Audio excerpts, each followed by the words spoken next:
네. 먼저 커피로 향기로운 하루 보내시고요. 삼성바이오 지금 이게 인적 분할 추진한다는 거. 네. 요거에 대해서 뭐 어떻게 분리되느냐 다시 물어보시는 분들이 계셔서 다시 한번 좀 얘기를 해드리면 삼성바이오로직스가 인적 분할을 하는 거고 네. 여기에서 분할된 회사는 삼성바이오로직스랑 삼성바이오 에피스. 네. 에피스도 상장을 따로 하나요? 그거 아직 안 정해졌습니다. 아, 그래요? 많은 분들이 기대하시기로는 다시 한번 상장하지 않겠어라는 기대를 하고 있고, 그리고 에피스의 경우에는 사실 그 나스닥 상장 시도를 한번 했었어요. 아, 그래요? 네, 나스닥 상장 시도를 한번 했었기 때문에 언젠간 또 상장에 대한 미국 시장의 상장. 네네네. 그래서 그런 기대감을 좀 갖고 있는 거죠. 아직 네네. 어떻게 될지는 아무도 모릅니다. 지금 분할 결정만 나와 있는 상황이고. 네, 예. 삼성 에피스 홀딩스가 신설이 된다는 그런 뉴스도 있긴 하네요. 네, 요건 이제 저희가 조금 더 뉴스가 네. 확인되는 대로 여러분께 실시간 가장 빠르게 또 전해드리도록 하겠습니다. 예. 자, 그러면 오늘도 우리의 시장 이야기 한번 좀 나눠봐야 되겠죠? 네. 우리 박병창 이사님 모시겠습니다. 어서 오십시오. 예, 안녕하십니까. 안녕하세요. 네, 반갑습니다. 자, 그러면 우리 또 미국 시장 마감 등등 예. 한번 살펴보겠습니다. 예, 미국 시장 뭐 그게 좀 큰 폭으로 하락했는데요. 그 전에 우리 시장이 어제 상승한 게 이 삼성바이오로직스 인적 분할 구조 개편 요 내용 때문에 삼성물산이 11% 올랐고요. 삼성바이오로직스가 7.7% 올랐습니다. 네. 이것 때문에 어제 시장을 상승하는데 상당히 부분 기여를 했습니다. 근데 한국거래소에서 오늘 오후 12시까지 네. 조회 공시 요구를 했고요. 근데 어제만 해도 회사에서는 확정된 바 없다. 맨날 네. 하는 얘기들 있잖아요. 근데 이제 지금 발표를 한 겁니다. 삼성바이오 홀딩스가 새로 상장해서 된 거고요. 삼성바이오로직스와 삼성바이오 에픽스가 이제 자회사로 두고 있고요. 그렇게 지금 인적 분할을 한다는 거고요. 그래서 인적 분할로 하면서 주주에게 손실이 되지 않도록 하겠다. 이렇게 지금 표현을 좀 하고 있는 거예요. 네. 근데 시장에서 이거를 호재로 받아들이는 내용은 어떤 내용이었냐면, 이게 지금 일대 주주가 삼성물산이에요. 그러니까 삼성물산에서 삼성바이오로직스를 가지고 있었는데, 네. 이 물산에서의 직접 지배의 구조 개선, 그러니까 구조 개편을 한다는 얘기예요. 그래서 삼성이 바이오 쪽을 홀딩스를 만들면서 네. 바이오 쪽에 독립적 제고를 하면서 바이오 쪽을 이제 새롭게 그 한 파트로 네. 지원을 하겠다. 구조 개편의 일환이다. 이렇게 지금 설명을 좀 하고 있는 거예요. 지금은 삼성물산이 예. 삼성바이오로직스를 예, 예. 갖고 있고, 예. 근데 이제 지금 추진한다는 건 삼성 예. 에피- 바이오로직스가 네. 이제 삼성바이오 홀딩스가 삼성바이오로직스와 삼성바이오 에픽스를 지배한다는 거야. 그렇게 바꾸겠다는 거예요, 지금. 아, 그래요? 예. 네, 알겠습니다. 그래서 하여튼 저 지주회사 하나를 세우고 그 밑에 예. 삼성바이오로직스 그다음에 삼성바이오 에피스 예, 두 예. 회사가 예. 같이 들어가는 거고 대신 이제 삼성바이오로직스랑 에피스는 이제 분리가 되는 예, 네, 이렇게 예. 현재까지 나온 상황은 그런 것 같습니다. 예전에 이게 말이 많았던 거지 않습니까? 바이오로직스 밑에 바이오 에픽스가 있어갖고 이게 그때 그 왜냐면은 뭐라죠? 저기 예. 그 빅파마들은 로직스에게 자신들의 그 제약 레시피를 주고 만들어주세요라고 하잖아요. 예. 근데 그 밑에 그 로직스 밑에 에피스가 100% 자회사로 있다 보니까 야 우리 레시피를 니네가 좀 에피스는 레시피 만드는 회사예요. 에피스는 바이오 시밀러 만드는 회사니까 그리고 요즘에 신약 개발까지 좀 하고 있으니까. 네네. 그러니까 근데 이거 뭐 반도체도 똑같고 그런 예상충 문제는 항상 있긴 있었죠. 삼성 바이오로직스는 이제 마치 대만의 TSMC 같은 회사인데, 그렇죠. 네, 그래서 이제 주문 주면 주문대로 잘 만들어주는 회사인데, 네. 또 갖고 있는 회사 중에 하나가 그런 것도 만들어 달라고 하는 회사가 또 있으니까 네. 이러면 이게 맡기는 회사에서는 좀 찝찝한데. 그러면 그래서 홀딩스 세우고 아예 딴 회사로 만들면 그건 없어지지 않겠냐. 그걸 좀 깔끔하게 네. 하는 거예요, 이게 지금. 네네. 그래서 오랫동안 이제 문제가 있었던 부분들 요번에 어떻게 처리하는지 지켜봐야 되는 부분입니다. 네. 이거 지금 이게 의견이 분분한 것도 있을 수 있어요. 예. 네, 그런 부분들이 좀 있습니다. 아무튼 시장에서는 호재성을 받아들이고 어제 이미 급등을 했고 거기 어제 우리 시장에서 상승하는 데 상당히 기여를 했습니다. 미국 시장 다시 돌아가서요. 다우는 1.9, 나스닥 1.4, S&P 500 1.6% 하락을 했습니다. 어제는 거의 뭐 점으로 움직였다 이렇게 표현을 좀 드렸고요. 변동성이 없이 움직였고요. 시장이 그동안에 온갖 이벤트들이 좀 있었는데 그 호재도 있었고 악재도 있었는데 그것을 상당 부분 반영을 했고요. 그리고 나서 이제 거의 대부분 끝났잖아요. 실적 시즌 끝나고. 네. 그러니까 이제 새로운 걸 찾는 건데 그 새로운 것 중에 하나가 지금 트럼프 대통령의 감세안. 요게 이제 의회 표결을 지금 앞두고 있어서 요게 이제 가장 시끄럽게 시장에서 이제 재료가 되고 있습니다. 이게 만약에 통과가 되면 재정 적자가 확대가 되지 않겠냐는 우려가 있는 거고요. 그래서 장기 국채 수익률이 상승했습니다. 지금 30년 만기로 5% 이상으로 올라갔고요. 지금 뭐 우린 거기까지는 잘 안 보고 이제 주로 보는 게 10년 만기 국채 수익률이잖아요. 네. 이게 4.59까지 올랐거든요. 이게 이제 5% 하에 간다. 이게 4.75 넘어서 가면 시장이 이제 큰일 났다. 이렇게 표현을 했던 거예요. 저 네. 직전에도. 근데 지금 4.6에 근접해 있기 때문에 시장이 이 부분을 악재로 받아들이면서 이제 당연히 하락을 좀 하는 그런 모습을 네. 나타냈습니다. 이게 이제 어제 시장 하락의 가장 큰 특징이고요. 그런데 뭐 그동안에 올라온 게 또 있었으니까 뭐 이 정도 하락은 저 위에 많이 올랐다가 위에 음봉 하나 나오는 이 정도거든요. 네. 근데 이제 어떤 부분이 좀 걱정이 좀 되냐면 당분간 뭐 크게 또 호황제가 별로 없는 그런 상황 속에서 어떤 것이 또 부각되느냐 굉장히 중요한 건데 미국 시장 작년부터 가만히 보시면요. 어떤 특징을 좀 봤냐면 오르면 아니 뭐 이렇게 계속 올라 내리면 또 이렇게 계속 내려 그런 문제가 계속 발생이 돼요. 네.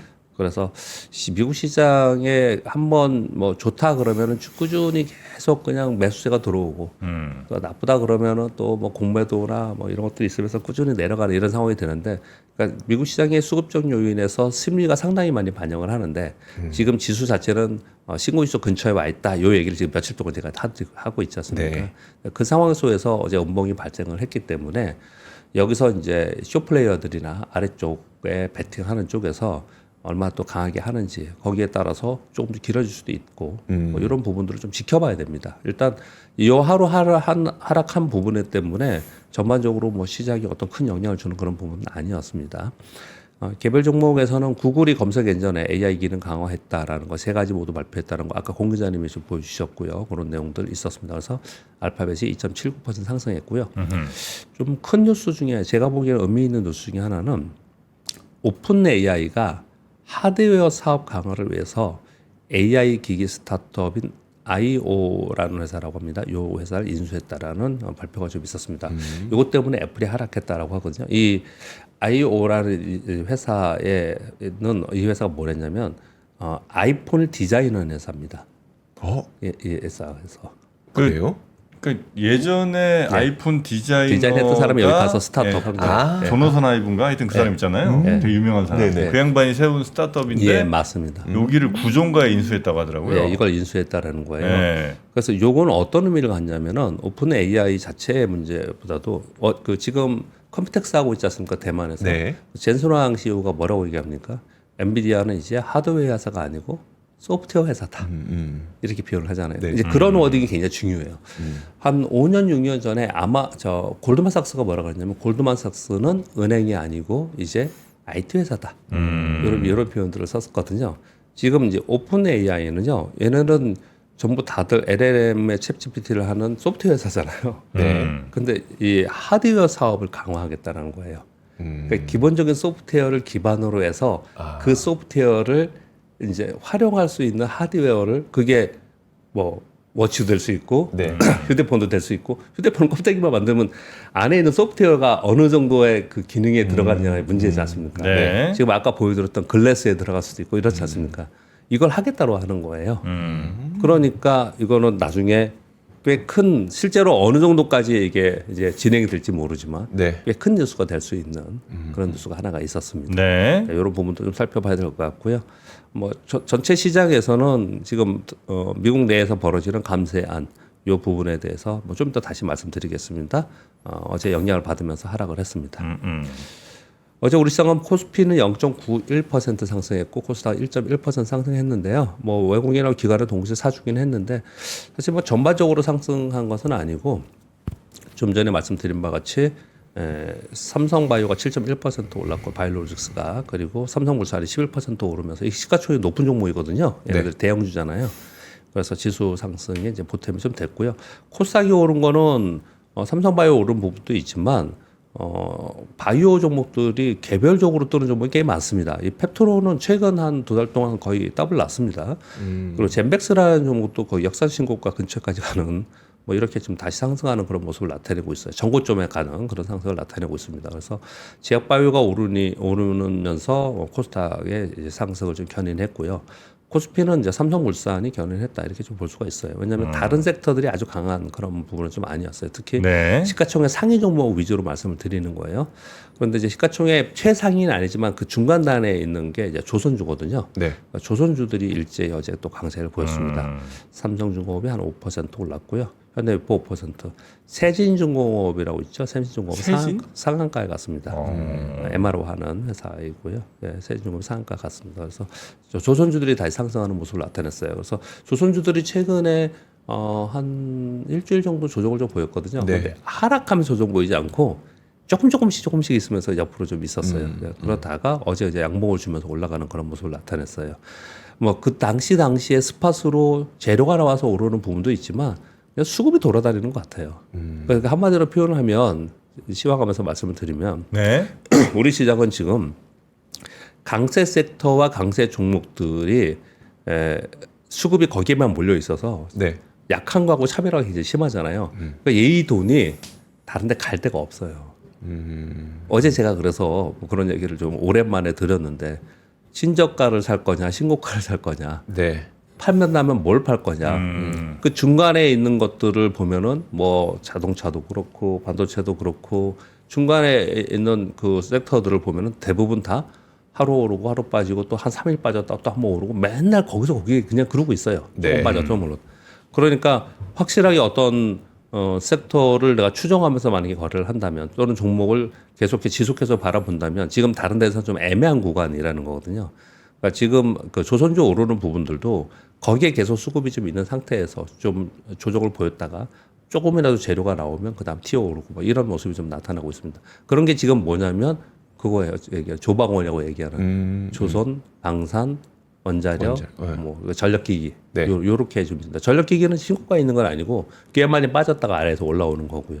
그런 상태에 좀 있고 나머지들은 그냥 뭐 테마 속으로 움직이고 있다 그렇게 보시면 될 것 같고요. 네. 지금 좀 전에 말씀드린 트럼프 관세안의 의회 표결이 왜 시장에서 관심을 많이 갖느냐? 이게 통과가 되면 재정적자가 확대가 될 가능성이 있죠. 그러면 국채 발행해야 되고, 네. 그러면 앞으로 국채 발행을 더 많이 해야 돼. 그리고 지금 규모는 줄었지만 연준에서도 QT를 하고 있어요. 채권 팔고 있습니다. 뭐 이런 상황이 있다면 채권 발행이 더 늘어나는 거고, 그러니까 신규 채권 발행을 하는데 수요가 부진한 거예요. 그러니까 채권 수익률이 올라가죠. 네. 수요가 부진하다는 채권 가격이 떨어지고 네. 채권 수익률이 올라가는 거지 않습니까? 더 높은 수익률을 줘야지 입찰을 할 거니까. 그러니까 장기 국채 수익률이 상승을 하고 있는 거고. 그렇다면 장기 국채 수익률이 상승한다는 얘기는 채권 시장에 있는 트레이더들은 우리가 흔히 얘기하는 채권은 우리 개인이 생각할 때는 우리가 뭐 채권을 투자를 한다, 회사채 투자를 한다 그러면은 회사차에 뭐 5%짜리, 8%짜리 해가지고 연 그래서 네. 채권 이자를 받고 이거지 않습니까? 네. 근데 보통 채권 시장에 있는 트레이더는 그런 게 아니고 전부 다 그냥 트레이더예요. 거의 대부분. 그러니까 그 안에서 우리 주식을 사고 팔듯이 움직임이 있을 거 아닙니까? 네. 그렇다 이렇게 됐다는 얘기는 채권 가격은 어땠다는 얘기입니까? 하락했죠. 채권 가격을 많이 하락을 했다는 얘기죠. 전에도 한번 이런 일이 좀 있었거든요. 그 채권 가격이 계속 하락하는 현상이 발생이 되고 그래서 지난번에 트럼프 대통령이 한 번 물러선 적이 있었습니다. 네. 예, 그 관세에서 그랬죠. 4월이었죠. 예, 그게 한 번 있었거든요. 네. 근데 지금 그런 일들이 그때는 한 차례 이벤트로서 확 그런 일들이 벌어졌었는데 이게 점차로 이제 왜 이런 거 있지 않습니까? 갑자기 일어난 일이 있고 계속해서 일어나는 일을 우리는 상수라고 표현을 하면서 네. 이제 그렇게 그 시대로 가는 거야. 이렇게 될 가능성에 대해서 시장에서 우려를 하고 있는 거예요. 이렇게 되면 어떤 일이 벌어지냐? 그러면 결국은 미국 예외주의가 약화되는 거예요. 그러면 달러수가 떨어지고 그리고 미 채권, 달러 자산의 채권이 상대적으로 약해진다는 얘기 채권이 떨어진다는 거고 네. 그러면서 채권 수익률이 오르면서 그러면 시장에는 부담이 되죠. 이자율이 오른다는 얘기는 성장주들은 다 안 좋은 거예요. 그렇죠. 네. 네. 그래서 이제 어제 빅테크나 성장주들이 빠지는 이런 흐름이 된 거예요. 지금 이런 흐름이 된 거거든요. 그래서 네. 지난번에는 한번 그런 일이 벌어졌고 그런 일이 벌어졌다는 얘기는 생뚱맞게 그런 일이 그냥 벌어지지 않는다. 밑단에 우리가 지금 뉴스에 나오지 않는 어떤 작업들이 그 밑에 있기 때문에 그렇다는 거죠. 주식시장은 항상 그런 관점에서 봐야 되거든요. 네. 그런 일들이 이제 또 일어나고 있다는 얘기는 이게 앞으로 올해 내내 중간중간에 스팟으로 계속 일어날 가능성이 있다라. 네, 그렇게 좀 이해를 하셔야 될 것 같습니다. 그러니까 네. 트럼프 대통령은 상당히 곤혹스럽겠죠. 이 10년 만기 채권 수익률을 국제 수익률을 계속 낮춰야 되는데 네. 지금 하는 정책들은 그렇지 못하고 그래서 이 사이에서 굉장히 곤란한 상황이 좀 있을 것 같습니다. 그러니까 두 개를 동시에 두 마리 토끼라고 표현하잖아요. 네. 동시에 해결하지 못하기 때문에 아마도 하나를 밀어붙인 다음에 그런 다음에 나머지 하나를 또 뭐 저기 뭐랄까 그 뭐 반대 액션을 취하면서 네네. 그것을 또 걷어들이는 뭐 그러니까 또는 해결을 하는 해소하는 뭐 이렇게 진행을 하지 않을까. 이번에 그 관세 했듯이 네. 그렇게 진행을 하지 않을까 이렇게 생각을 좀 하고 있습니다. 네. 만약에 그렇게 진행이 된다면 시장은 또 당분간 악재로 좀 작용될 가능성이 있고요. 우리 중요한 그 포인트만 말씀을 좀 드리면 10년 만기 국제 수익률을 4.75를 네. 기준으로 월가에서 얘기했습니다. 계속 얘기했어요. 4.75를 넘기면 5%를 향해서 간다는 얘기하면 시장은 꽤 크게 반응할 가능성이 있습니다. 네. 이런 부분들 염두에 두셔야 되지 않을까 생각하고요. 우리 시장에 대해서는 우리 1분기에 지금 그 달러 인덱스가 떨어지고 그랬었거든요. 예. 1분기에 미국 예외주의에서 약간 벗어나서 상대적으로 유럽과 아시아 시장이 괜찮았어요. 그랬거든요. 네. 근데 만약에 미국이 이런 일이 벌어진다. 오늘 하루만이라도 오늘 한번 보자는 얘기예요. 네. 미국 예외주의가 약화된다 이 얘기를 지금 하고 있는데 그러면 그 구간 동안에 우리 1분기에 봤던 것처럼 우리 시장이 상대 강세를 보이는지 요거 좀 포인트예요. 그러니까 우리 시장이 상대 강세라는 표현을 쓰는 겁니다. 걔네 빠졌는데 우리는 오르고 막 이런 걸 해석하는 게 아니고 네. 상대적으로 잘 버티고 그리고 뭐 그쪽에서 뭐 특별한 문제 없으면 우리 시장 좀 오르고 뭐 요렇게 1분기에 그랬었거든요. 네. 만약에 지금 미국의 상황이 요런 구간을 좀 지나간다면 5월 말 6월에 우리 시장은 상대적으로 그럴 개연성이 있는지에 대해서 개연성이 제가 표현을 이렇게 드리는 건 개연성이 1분기에 봤기 때문에 시장에서는 개연성이 좀 있는 거예요. 환율 보시더라도 저 어제 달러 인덱스 99.4인데 원화는 1314원까지 됐거든요.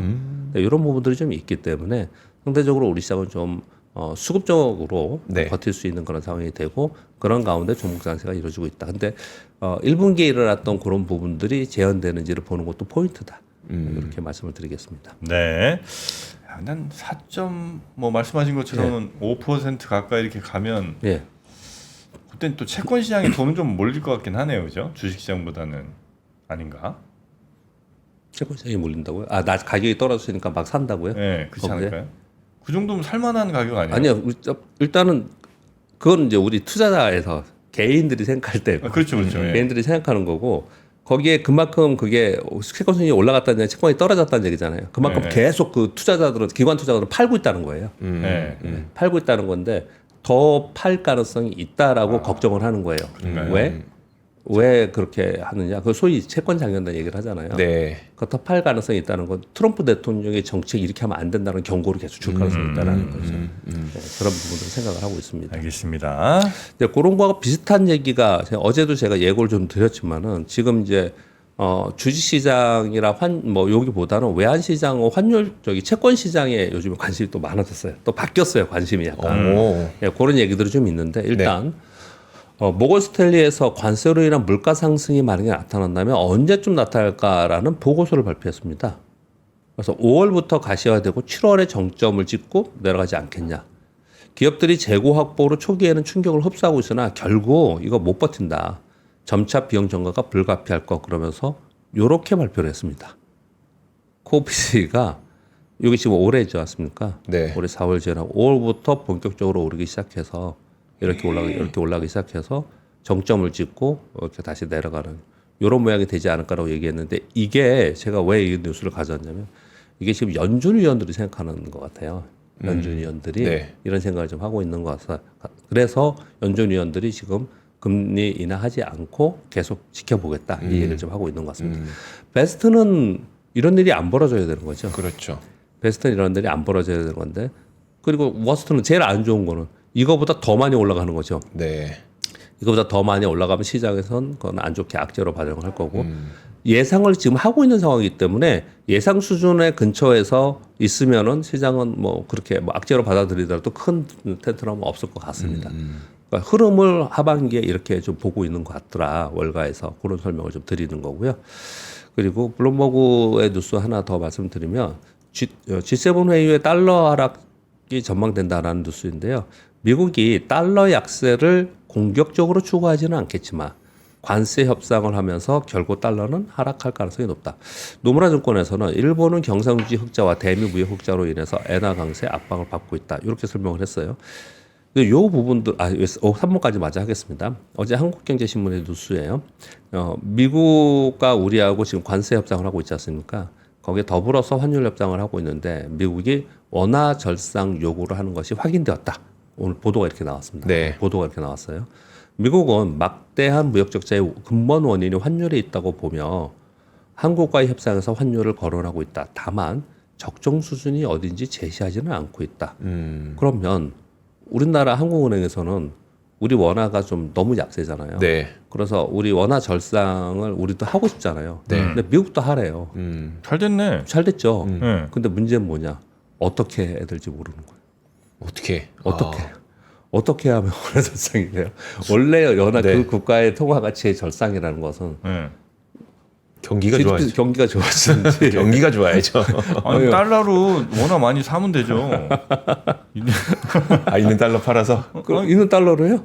지금 지금 달러 수요가 굉장히 많은데. 아니 그러니까 이제 미국에서 네. 우리에게 달러를 많이 보내주고 원화를 사라는 거예요. 미국에서요? 네. 우리한테. 달러를 보내줘. 그게 이제 수출을 많이 하는 거잖아요. 그러니까요. 우리가. 근데 수출 많이 했더니 관세 매긴다면서. 그런 걸로 해야 되는데 미국에서 그냥 줍니까? 우리 뭐 차관하는 것도 아니고. 아니 그러니까 우리 돈을 그냥 네. 그냥 준다. 가져가라고. 아, 좋다. 수학. 아 우리 돈 사라고. 아니 원화 절상이 필요하다며. 우리 돈을 사가지가. 그래서 미국 연준에 쟁여놔 한 20조쯤. 안 될까요? 굉장히 수업 좋네요. 신박한 수업. 예. 그렇게만 되면 뭐. 네, 알겠습니다. 하여튼 오히려 우리는 그런 고민을 한다라는 거죠. 우리는 좀 원화가 좀 떨어지길 네. 그동안에 바랬으니까요. 그러니까 원화 떨어진다는 게 원화 절상에서 강세. 바랬으니까. 근데 어떻게 해야 될지 우리 현실이 원화가 강세될 수 있는 현실이 아니라서 네. 우리가 뭐 이제 하기 싫어서가 아니야. 뭐 이런 얘기를 좀 하고 있는 상황입니다. 요 지금 1, 2, 3번 뉴스를 좀 전해드리면서 어떤 생각을 하냐면요. 전에도 뭐 저 개인적인 생각을 말씀드렸습니다. 오늘 차트는 안 가져왔는데 달러인덱스의 전체적인 평균은 90에서 100 사이에 있었어요. 근데 지금 100에서 저 110에서 100까지 내려오니까 100 아래를 밑으로는 안 가잖아요. 네. 그 근처에서 왔다 가지 않습니까? 네. 이 지금 내용을 보면 이래요. 보시면 미국이 우리나라하고 환율 협상을 하고 있는데 적정 수준을 얼마까지 내려 뭐 얼마였으면 좋겠어 이런 말을 안 한다라는 거예요. 네. 이런 얘기 안 한다는 얘기는 저 달리 표현을 하면은 전에 또 어떤 분이 그런 얘기했죠. 한국의 총재께서 미국이 달러 강세를 원하는지 약세를 원하는지 모르겠다. 네. 이런 표현을 좀 하지 않습니까? 그래서 그런 여태까지 워딩을 쭉 들어보면은 달러가 어느 정도의 하향 안정화 시키려고 하는 거는 맞지만 네. 그렇다고 달러가 막 푹푹 떨어졌고 달러 가치가 폭락하는 걸 원하겠어요? 그건 아니잖아요. 그러니까 100 전후에서 계속 이렇게 움직이면서 그런 수준에 있으면서 우리나라 환율로 그거랑 비교해 보면 한 1,350원 전후에서 있는 그렇게 하반기에 되지 않을까? 여태까지 상반기 뉴스를 쭉 들어보면은 네. 그런 정도의 좀 추정을 해볼 수 있지 않을까 정도 생각합니다. 이 환율 네. 생각하시는 분이 굉장히 많기 때문에 그 얘기를 좀 하는 거고요. 지금 의외로 미국에서 투자하시는 미국 투자 주식 하셨던 분들 이 환율 엄청 스트레스 받아요 지금 이 부분이. 그래서 그런 부분들도 좀 같이 연결해서 보셔도 될 것 같습니다. 그리고 사실 4번 뉴스도 지금 말씀드린 채권하고 비슷한 뉴스인데요. 홍콩 퇴직연금, 용어가 어려워서 그냥 퇴직연금이라고 제가 그냥 한국어로 써왔습니다. 홍콩 퇴직연금에서 얘네들은 트리플 A 또는 동일한 신용등급을 받는 자산을 총 퇴직연금 자산의 10% 이상을 미국 국채에 투자할 수 있도록 규정이 되어 있다고 하는 거예요. 네.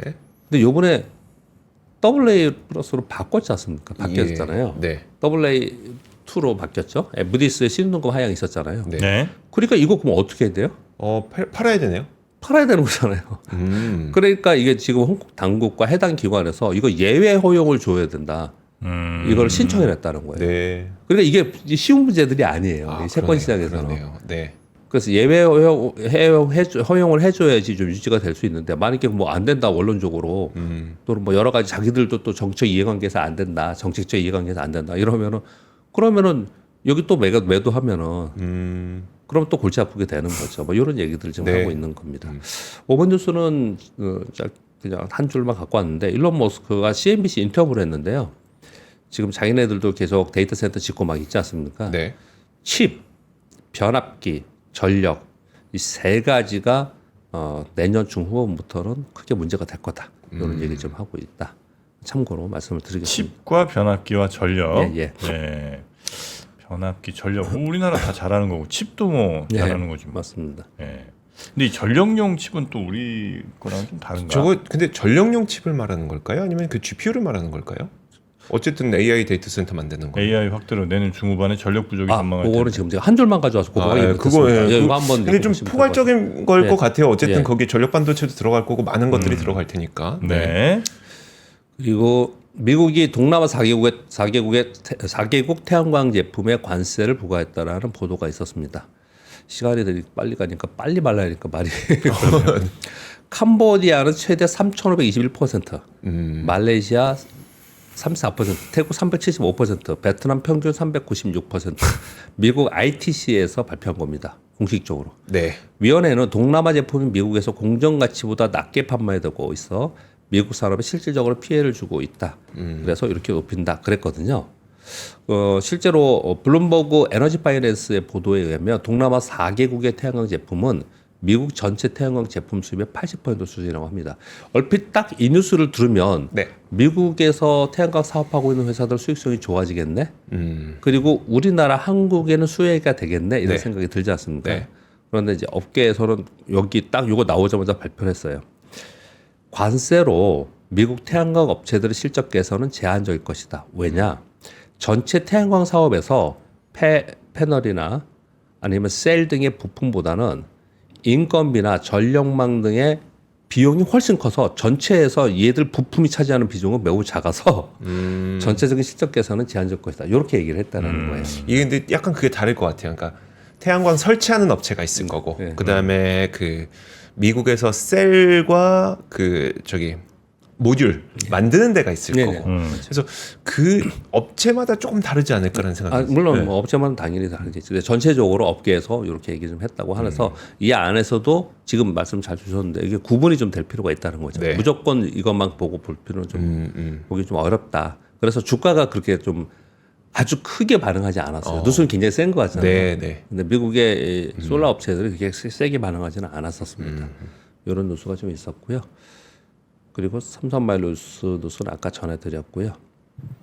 그리고 8번, 9번 뉴스는 제가 한번 가져와 봤는데 예고편으로 가져왔습니다. 제가 왜 예고편으로 하냐면요. 이번에 그 6월 3일 대선이 끝나고 조기 대선이 끝나고 하반기에 제가 보기에는 진짜 이 얘기를 많이 할 것 같아요. 엄청 많이. 네. 코리아 디스카운트 관련된 그래서 뭐가 중요하다 뭐 이런 얘기들을 많이 할 것 같은데 이 보고서들이 슬슬 나오기 시작을 했거든요. 그래서 제가 맛배기로 한 두 가지만 가져왔는데 이런 것들을 계속 뉴스를 보시면요. 거기에 종목들이 막 나열이 돼요. 그거를 관심 종목으로 넣으시고 그 중에서 차트나 수급이라는 거 보시고 뺄 건 빼고 네. 그리고 이 정도에서 내가 한 10개 정도, 한 20개 정도는 내가 계속 보고 있어야겠다. 요건 준비를 할 필요가 있지 않을까 생각합니다. 일단 기본적으로 8번보다도 9번 보면 코리아 디스카운트 해소와 기업 지배구조 이슈가 됐다는 거죠. 하나투자증권 보고서입니다. 네. 그러면서 여기는 지금 이 보고서에서는 뭘 내놨냐면요. 이렇게 나눴습니다. 현재 경영권 분쟁이 있고 지배구조 논란이 있고 자사수 소각 가능성이 있고 상장 자회사 상장 폐지 또는 가능성이 있고 기관 투자가들의 주주 제한이 있었던 기업들을 꼽아봤더니 이렇더라. 이런 거예요. 이 지금 뭐 때문에 제가 이 말씀 드리는지 되시죠? 이거 지금 우리 뭐라고 그러죠? 정당 어떤 정당이 집권을 하느냐에 상관없이 지금 모든 정당들이 이걸 다 얘기하고 있어요. 그래서 하반기에는 이 얘기가 굉장히 많이 나올 거예요.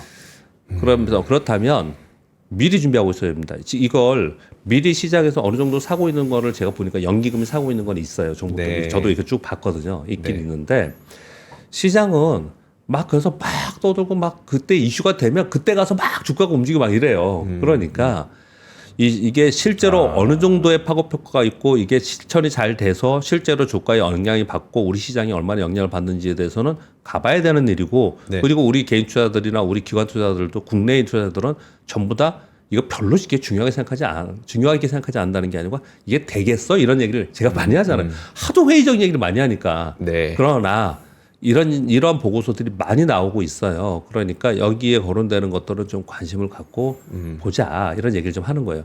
지금 이거 여기 지금 써오진 않았는데 어떤 것도 있냐면요. 자진 상장 폐지 네. 회사들도 꽤 나올 거예요. 지금 하나 두 개인가 나와 있습니다. 지금 이게 굉장히 드문 일이에요. 네. 근데 벌써 두 군데인가 지금 자진 상장 폐지 하겠다고 지금 하거든요. 그러니까 이런 거예요.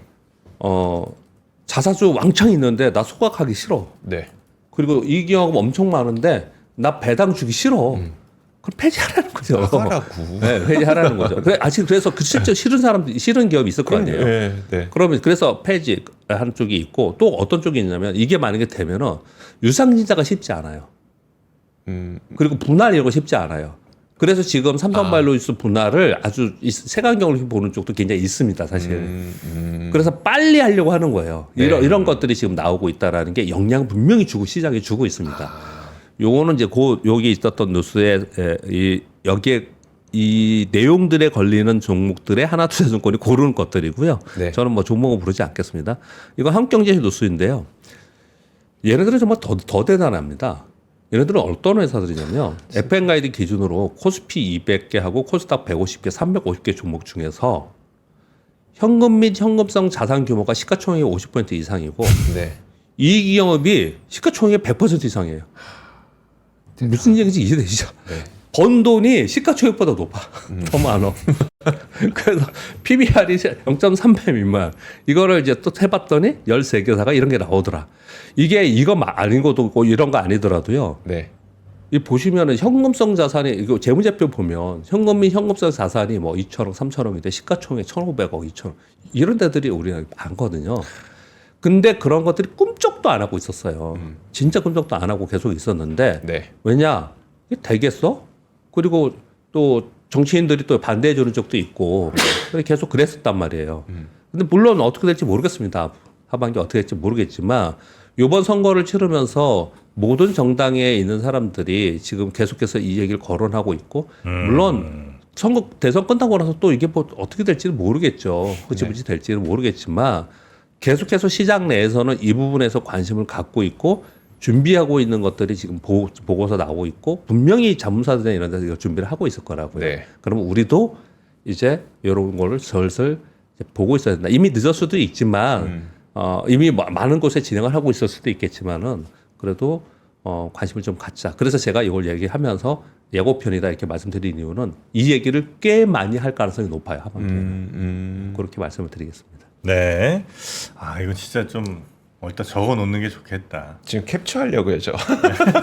네. 물론 이제 기사 찾아보고 하면 되지만 딱 너무 장면을 잘해주셨으니까 저는 알아두는 게 좋겠어. 네. 이런 것도 우리 박병창 이사님이 또 알려주시기도 하고 또 증권회사에서 세미나 같은 걸 통해서 이런 정보가 또 가기도 하니까요. 그렇죠. 네. 네, 이번에 그 또 대구에서 하는 국내외 유망 종목 탐색 및 매매 전략 세미나 여기에 5월 28일 그러니까 다음 주 수요일에 네. 오후 4시부터 있습니다. 대구 NH농협은행에서 있고요. 요거 필요하신 분들께서는 그러니까 국내외 투자 특히 이제 대구 지역에 계신 분들은 대구나 경북 지역 계신 분들은 오프라인 세미나 참석하실 기회가 그렇게 많지 않으셨을 테니까 이런 기회에 한번 노려보시면 어떨까 싶네요. 자, 지금 영상 더보기 혹은 실시간 댓글창 링크 통해서 신청해 보시면 되겠습니다. 네, 대구 경북 지역에 계시는 분들 한번 잘 주의 깊게 살펴보시면 좋겠습니다. 자, 우리 박병창 이사님 요 정도로 오늘은 마무리하고요. 내일 아침 금요일에 다시 뵙도록 하겠습니다. 고맙습니다. 고맙습니다. 감사합니다. 네.